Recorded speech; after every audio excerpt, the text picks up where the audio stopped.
the Buffalo Bills to start this season 5-0, they need to go out there and ruin Drake Maye's night on Sunday Night Football because by all accounts, Drake Maye's been playing like a top 10, maybe even top 5 quarterback in the National Football League to start this season. So on today's show, we're going to tell you exactly what he's done so far to look this good and what the Bills need to do to stop him, to contain him on Sunday night and come out with a victory wearing their cold front jersey. Speaking of Sunday night, we will be live right here on the Bills Breakdown for a Bills versus Patriots watch party. Hour-long pregame tailgate, live play-by-play scoreboard, stats, analysis, and so much more on the channel. So join us, subscribe, and turn your notifications on. We will be live at 7:30 Eastern Time on Sunday night. And I'm asking you guys, could we get to 7,000 subs by Sunday night? We are 182 diehard members of the Mafia away from hitting our next milestone of 7,000 subs. So if you want free, informative Bills content every single day, go down below and hit that subscribe button.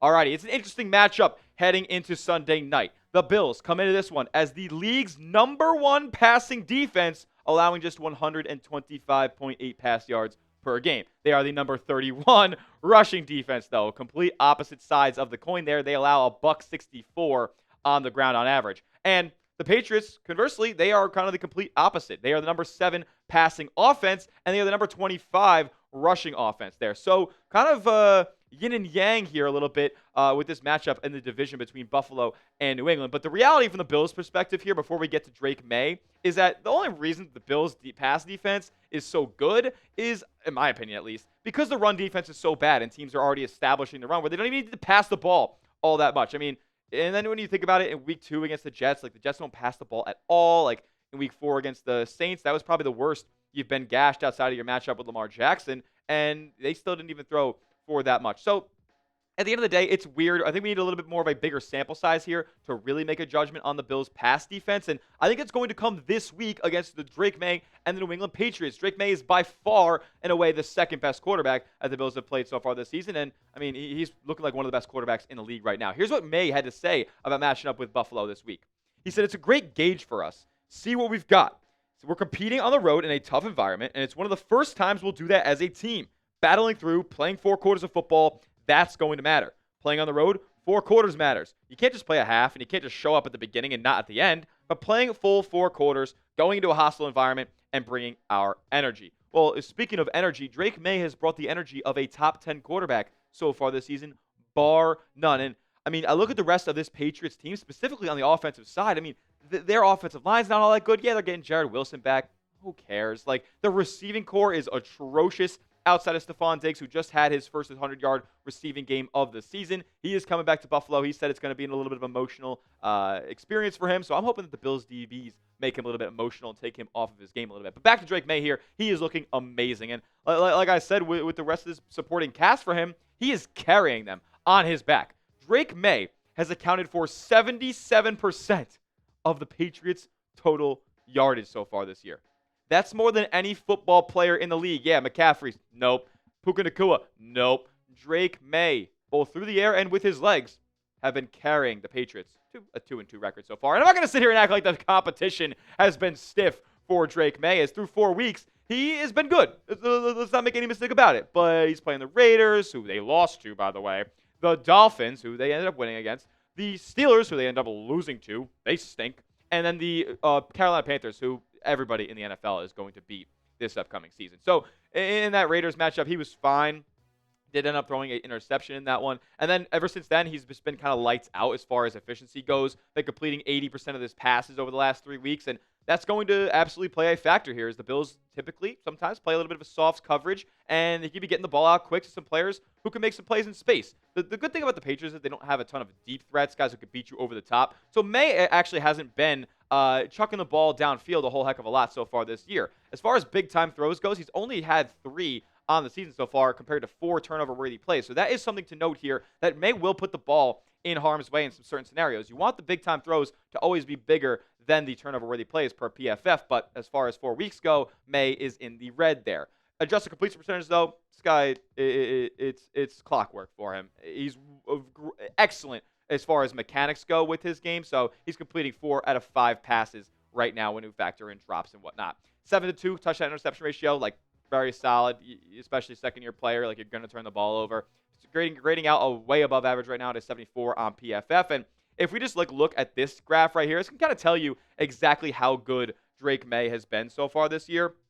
This is an interesting one for me because it is, I believe, EPA per, let me see, adjusted EPA per play here. Yes, excuse me. And then adjusted net yards per attempt. Sorry, tough to see here. What's not tough to see is Drake Maye in the top quadrant.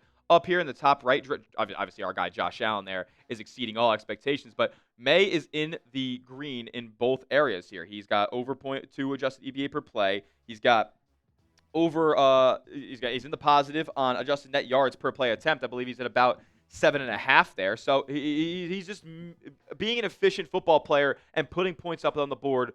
It's the only way the Patriots are doing so right now. So that's why I'm saying the Bills, if they can contain Drake Maye, then they're going to go out and have a pretty solid result in this one. So Drake Maye is elite. We know this. He can do a lot on the football field. There's going to be more stats that I tell you in a moment as to why he's just so good. But how do the Bills go out there and stop him? I don't want to just make this an entire Drake Maye glaze session. So I want to tell you guys how the Bills can go out there and contain Drake Maye a little bit. That around the corner. First, though, I got to tell you guys about our sponsor, and that is Prize Picks. You and I make decisions every single day, but on Prize Picks, being right can get you paid and get you 2,000 times your money this football season because it's daily fantasy made easy. I've been a Prize Picks customer longer than they've been a sponsor here at Chat Sports. I've won over $12,000 playing Prize Picks, so take it from me. It's the best daily fantasy sports app in the game for a multitude of reasons. Prize Picks is the only app that offers stacks now in daily fantasy, meaning you can pick the same player up to 3 times in the same lineup. Want to pick more on Josh Allen's pass yards, rush yards, and touchdowns? Now you can pick all of them in the same lineup, only on Prize Picks. You can also follow other Prize Picks directly on the app. It's becoming a little bit of a social event as well. You can copy their lineups, and in one click, whether it's a friend, a celebrity partner, or just someone whose picks you like, hit the follow button and check out every lineup they create in the new feed tab on Prize Picks. My lineup for Week 5 of the football season is as follows. I got Dalton Kincaid with a little bit of a bounce back, even though he scored a touchdown in Week 4, more than 33.5 receiving yards. Drake Maye, more than 25.5 rushing yards. We're going to tell you why in just a moment. Josh Allen, more than 30.5 rush yards because it's prime time and the QBs like to use their legs. You can tail my picks or fade them. Just do it at Prize Picks. Download the app today and use our promo code when you sign up, CLNS, because you're going to get a special deal. That's $50 in lineups in your account. You got to play your first $5 lineup, though. Don't worry, you don't have to win that lineup to receive the $50. It's guaranteed. So download the app, use the code CLNS, $50 in lineups after you play your first $5 lineup. That's code CLNS for $50 in lineups after you play your first $5 lineup. Prize Picks. It's good to be right. So one thing the Bills could do to kind of stifle Drake Maye a little bit, make his life a little bit less comfortable out there in the pocket, because to be fair, like the pass rushes that he's gone up against so far this year, they are brutal. It's outside of the Steelers and Max Crosby of the Raiders, of course. But the Bills, as far as what they do with their safeties up top, disguising coverage. That is, when you have a certain shell safety look up top, where it could be like a cover 2 or a cover 4 or cover 1, but it doesn't really matter, or cover 3. And then when the ball's actually snapped, those guys are moving all around the field, and it's a completely different coverage than what the quarterback saw pre-snap. However, even though the Bills do that a lot and have a lot of success off of it, Drake Maye is 4th in the league in passer rating, 110.7 when opponents change their safety shell post-snap. However, in the Bills' case, I think they can get a little bit creative and make Drake Maye's life hell as far as their coverages that they disguise a lot, because they're in a spot where they do it in crazy ways. Like this one example that I have pulled up here, it's crazy, from Evan Lazar here, who is detailing what Cole Bishop and a bunch of other guys did on this one play. And he said Drake Maye has been so good versus disguise pressure and coverage this season, but he's going to see some diabolic schemes from the Bills on Sunday.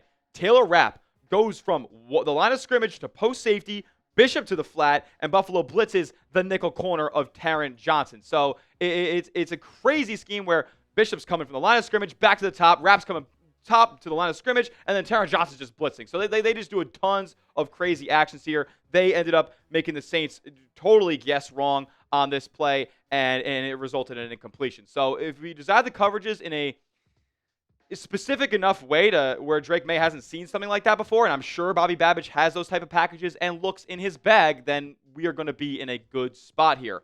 Also, you got to get off the field on 3rd and 4th down.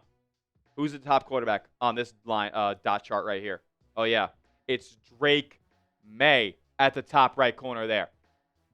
The Bills are already one of the worst defenses in the National Football League on third down so far this year, and that's a problem when you're going to go out there and play one of the best quarterbacks in those pressure situations. As far as his completion percentage above expected goes, and as far as his EPA per play goes, he is at the top. All of the advanced metrics love Drake Maye. Now, more about how the Bills have to stop Drake Maye here, because getting off third down and fourth down, look, I'm not going to tell Bobby Babbage what to scheme up on those situations. This has got to happen at the end of the day. These guys got to be able to tackle as well, and they also have to be able to help to limit the Drake Maye scrambles on the ground, especially on those third and fourth downs. I'm sure it's going to happen at some point during this game. It's going to be 3rd and 7, and there's nobody open because the Patriots receivers stink, and Drake Maye is going to have a lane to run. He's going to use it, and he's going to pick up the first down and extend the drive. That is going to happen at some point this upcoming Sunday. I just know it, because what we've seen for the Bills so far is they allow a ton of scramble yards on average. Against the Bills defense, quarterbacks have scrambled 11 times so far this season for 128 yards. That's 12 yards a scramble. Unacceptable. 7 of those have resulted in first downs. It's going to happen. We all know it's going to happen at some point this week, because Drake Maye is no stranger to using his legs. Through 4 weeks so far this year, he's got 15 scrambles for 90 yards. 6 yards a tote. He's going to pick up a first down on probably half of those. So, I just know I'm going to be frustrated. I just know it. Now, the number one way that I think the Bills can make Drake Maye uncomfortable on Sunday night is if they get him under pressure, under duress, hurried, off of his steps, off of his cadence. Literally just give the defense one extra second where Drake Maye has to process in order to make a mistake back there, because he is not great under pressure so far this year. Only grading out a 48.0 on PFF passing grade under pressure so far this year. For a Bills win, they must get pressure on Drake Maye, because I seriously think he is good enough to win this football game for the New England Patriots over the Bills. Now, if you look closely at where Drake Maye has made his mistakes so far this year, 1 of his 2 interceptions and 2 of his 4 turnover-worthy plays have come when he's been facing pressure. So, I think it goes without saying, but the Bills need to see a big, big day from Greg Rousseau. Number 50, where you at? We need Groot at his best this week. Week 4 against the Saints, 1 pressure, no sacks, no QB hits. What the hell else is new with Groot? Look, he has graded out fine, above average, actually, according to PFF. But how about we see some damn production? Grades don't do anything. Grades don't put the quarterback on the ground, Greg. So go get yourself a sack out there. I know you got one already, but that was against the Jets, man. That's a pity sack. Go get yourself a real sack against a real quarterback this week, and I'll get back on the good side, because what I've seen from Greg Rousseau, I haven't. It's been literally 0 so far this year. How about Joey Bosa goes and makes a play?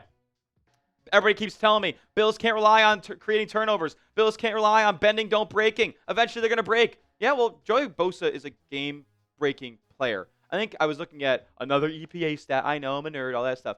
I can't believe I'm becoming that nerd. I used to hate those guys. But I was looking at a chart today, and Joey Bosa is one of the best players as far as EPA goes when you factor in just solo tackles, forced fumbles, like playmaking type of defensive statistics. Joey Bosa is a top 6 player in the league through 4 weeks. So go out there, make another play this one. Ed Oliver, I just hope he plays it all. At the time of recording this video, I don't exactly know if Ed Oliver is going to be suiting up, but he's practiced on Wednesday. He's practiced on Thursday. I would assume, based on all accounts, that no setbacks have happened, and he will practice on Friday, which means that he will be good to go for this one against the Patriots. Is he going to be a snap count? Maybe. But just having him out there at all is going to be paramount for this Bills pass rush, and specifically getting pressure on Drake Maye. Now, Deion Walker is a player who has just continued to make me smile watching these Bills games. Man, he's got these tackles for loss, these run stuffs behind the line of scrimmage. He made that pressure on Tua that ended up making him throw the ball at a different angle, landed right in Terrell Bernard's arms. He's been a game wrecker as well. Maybe not as a stat sheet sufficient as Joey Bosa is, but don't worry. Bills fans are feeling the impact. I'm seeing the impact. Coaching staff seeing the impact, and it's only going to mean more reps and more playing time here for Deion Walker, your one tech of the future. Book it. Who is going to ball out against New England? Who's going to make a play?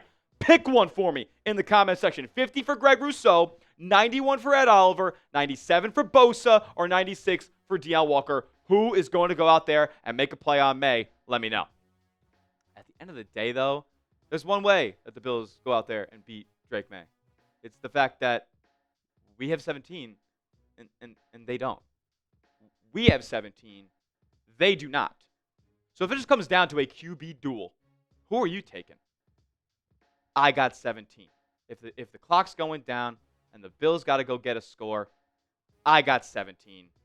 They do not. That'll do it for today's edition of the Bills Breakdown by Chat Sports. Hit me up on Twitter at TylerJSmith, 2 H's because the name's common, but I am not. I'll be tweeting out live throughout the game. And make sure you subscribe to the channel as well. YouTube.com/BillsNews. We will be live here on the channel for Bills versus Patriots. Please consider joining us for our watch party. It's a great time. We'll see you guys then. And as always, let's go, Buffalo.